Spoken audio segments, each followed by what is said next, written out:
தண்ணியில ஒரு ஸ்பூன் உப்பை போடுறீங்க, அது கண்ணுக்கு தெரியாம மாயமா மறைஞ்சிடுது. ஆனா அதுவே 4-5 ஸ்பூன் போட்டதுக்கு அப்புறம் நீங்க எவ்வளோ கலக்கினாலும் கொஞ்சம் உப்பு அடியிலே தங்கிடுது இல்லையா? அது ஏன் கரையா மாட்டேங்குதுன்னு எப்படியாவது யோசிச்சிருக்கீங்களா? இன்னைக்கு நாம பார்க்க போற தலைப்பு யூனிட் 1 சொல்யூஷன்ஸ்ல இருந்து சால்யுபிலிட்டி.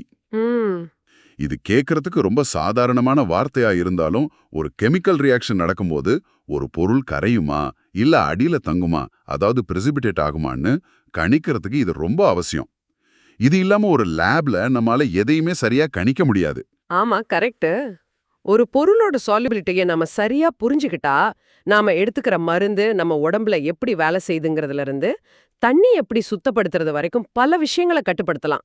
அப்படியா? ஆமா. சரி வாங்க இந்த கருத்தை இன்னும் கொஞ்சம் ஆழமா பார்க்கலாம். சரி, முதல்ல இருந்து ஆரம்பிக்கலாம். இந்த சால்யுபிலிட்டினா சுருக்கமா என்ன?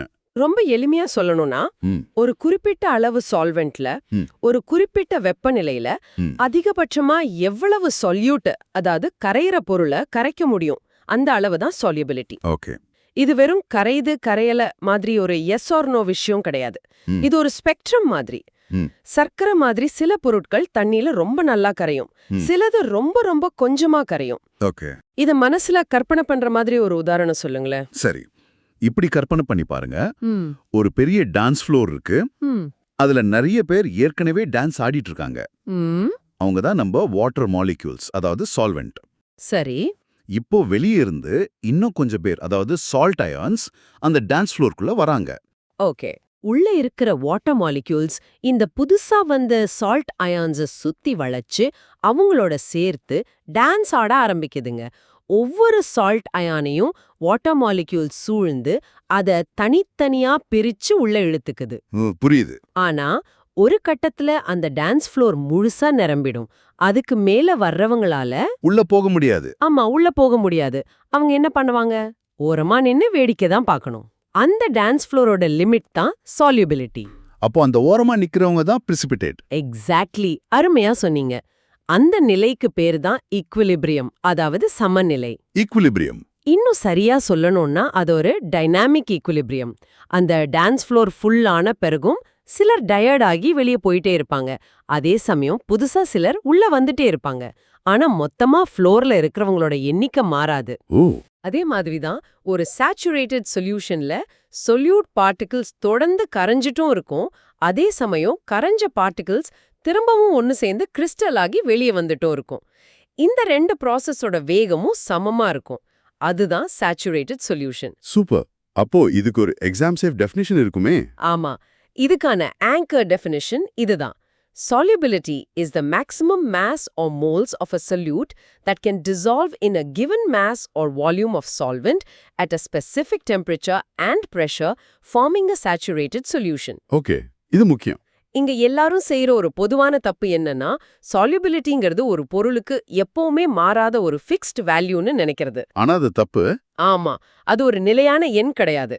டெம்பரேச்சர், பிரஷர் மாதிரி விஷயங்கள் மாறும்போது solubilityயும் மாறும். சரி, இதை இன்னும் சுலபமா புரிஞ்சுக்க வேற ஏதாவது அனாலஜி இருக்கா? இருக்கு. ஒரு பார்க்கிங் லாட்டை கற்பனை பண்ணிக்கோங்க. Parking lot. சரி. அந்த பார்க்கிங் லாட் தான் நம்ம சால்வெண்ட், அதாவது தண்ணி. அதுல இருக்கிற காலியான இடங்கள் தான் தண்ணியோட கரைக்கும் திறன். உள்ள வர்ற கார்கள் தான் சொல்யூட். சரி.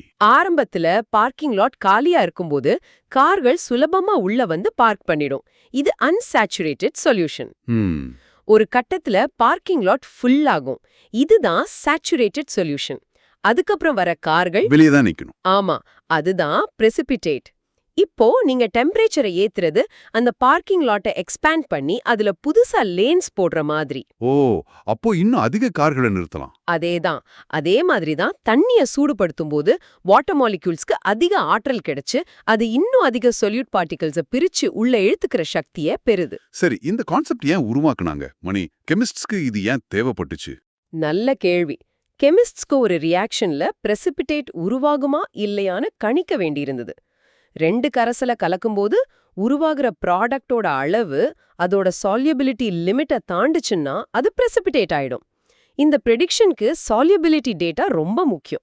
ஓகே, ஒரு மென்டல் மூவி மாதிரி இத பார்க்கலாமா? கண்டிப்பா. உங்க கண்ணை மூடி கற்பனை பண்ணுங்க. 20 டிகிரி செல்சியஸ்ல ஒரு பீக்கர் நிறைய தண்ணி இருக்கு. சரி. அதுல கொஞ்சம் சர்க்கரைய போடுறீங்க, அது கரையுது. இன்னும் கொஞ்சம், இன்னும் கொஞ்சம். ஒரு கட்டத்துல சர்க்கரை கரையாம அடியில தங்குது. இதுதான் சேச்சுரேட்டட் சொல்யூஷன். அடியில சர்க்கரை இருக்கு. இப்போ அந்த பீக்கரை மெதுவா சூடு பண்றீங்க. என்ன ஆகுது? அடியில இருந்த சர்க்கரை கரைய ஆரம்பிக்கும். கரெக்ட். அடியில இருந்த சர்க்கரை மெதுவா கரைய ஆரம்பிக்குது. ஏன்னா ஹாட் வாட்டருக்கு அதிக சர்க்கரைய கரைக்கிற சக்தி இருக்கு.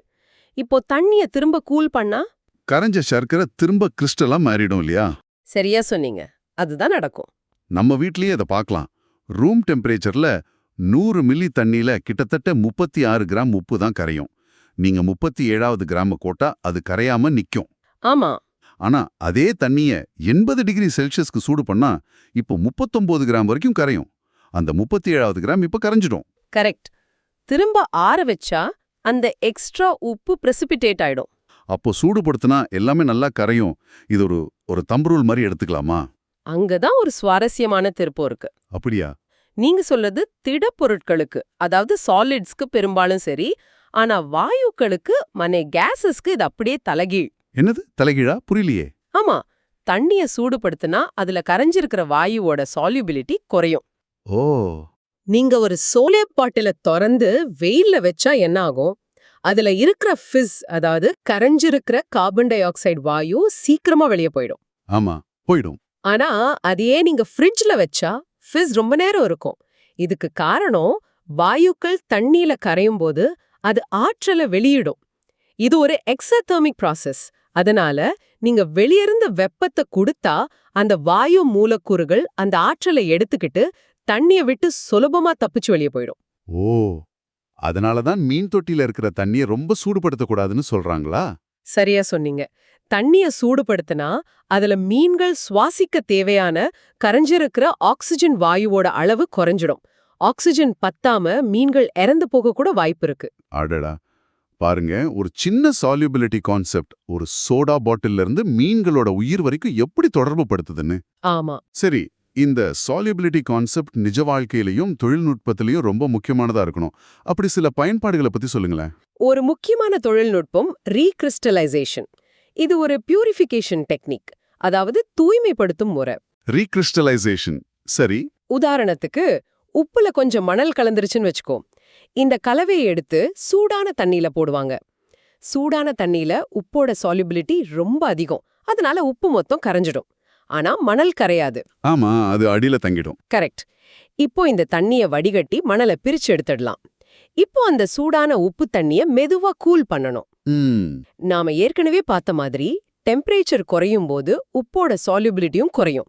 அதனால அதிகமா கரைஞ்சிருந்த உப்புக்கு இப்போ தண்ணில இருக்க இடம் பத்தாது.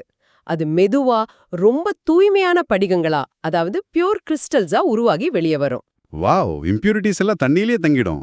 ஆமா, இந்த முறை தான் மருந்து தொழிற்சாலையிலிருந்து கெமிக்கல் லேப்ஸ் வரைக்கும் பல இடங்கள்ல பொருட்களை தூய்மைப்படுத்த பயன்படுது. சூப்பர். சரி, இவ்ளோ நேரம் நாம பேசினதுல இருந்து எக்ஸாம்க்கு தேவையான சில கீ பாயிண்ட்ஸை பார்க்கலாமா? கண்டிப்பா. முதலாவது, solubility is a quantitative property. அதாவது அது கொஞ்சம் கரையும் நிறைய கரையும் சொல்ற விஷயம் இல்ல. அதுக்கு ஒரு நிர்திஷ்ட எண் மதிப்பு உண்டு. கிராம்ஸ் per 100 milliliters of solventன்னு சொல்வாங்க. ஓகே, அது ஒரு நம்பர். ஆமா. இரண்டாவது, ஒரு சேச்சுரேட்டட் சொல்யூஷன்ங்கிறது ஒரு டைனாமிக் ஈக்குலிபிரியம்ல இருக்கும். அதாவது அதுல கரையிற வேகமும் திரும்ப கிறிஸ்டல் ஆகிற வேகமும் சமமா இருக்கும். சரி, மூன்றாவது, இதுதான் ரொம்ப ரொம்ப முக்கியம்.